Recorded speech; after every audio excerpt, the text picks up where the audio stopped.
Houston ikintu cyambere dufise n'ubumwe. Amakomite menshi hirya no hino bibura ko batera imbere mu buryo bwinshi kubera babura ubumwe. Kandi ntibagomba gushira hamwe. Twe muri Houston ico cyane gose kwizina nitwa Jeffrey Niyubuntu JAPHET abantu ngaha muri Houston Texas ndi umwe mu barongozi bo mu gwaruka muri Houston Texas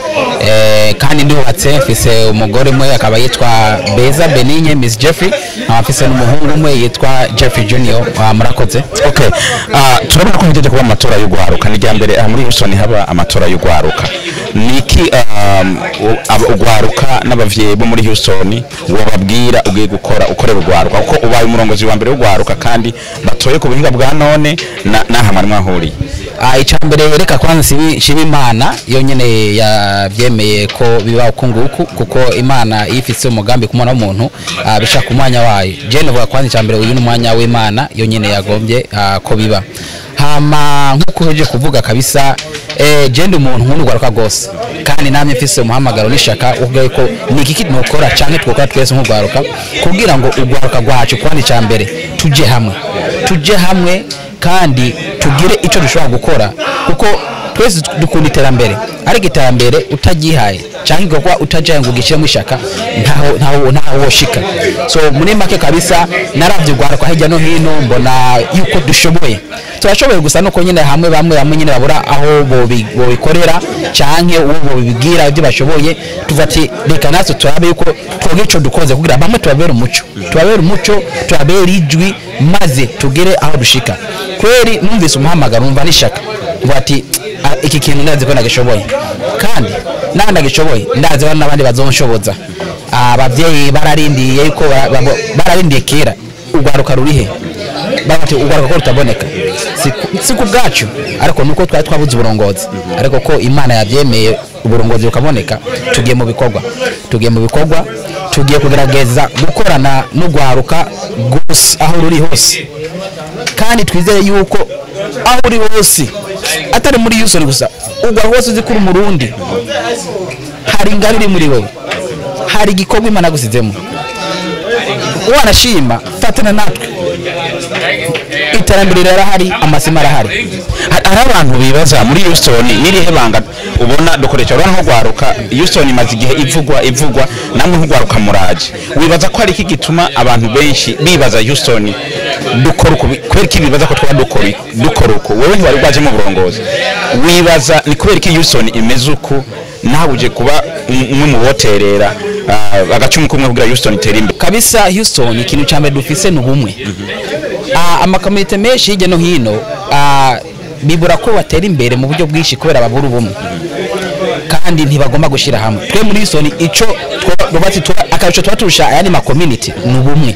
dufise ubumwe dufise n'urukundo kandi Houston dufise abantu benshi b'incambwenge bakunda ibikorwa dukunda ibikorwa cyane gose na nico natwe twavuga ati ugwaruka none twakwicara gute kandi abatama baratanga ibikorwa natwe dushoboye kweri dufise imbaraga nk'izi zose ngico tubuza ko dukora natwe ibikorwa naco twavuga ati reka uyu mwaka gore umwaka wa 2023 ugwaruka tugiye gutanga ibikorwa tukwereka abantu bose isi yose yuko dushoboye kandi iterambere turifite hama n'abandi bose batwigireho mwanashima baze dukorane kuko iyi ni kazo za twese hirya no hino aho uri hose mu state yose Syria yose kaze dukorane hamwe twubake community y'abarundi bose Amerika hose duhere muri Houston kandi turizeye yuko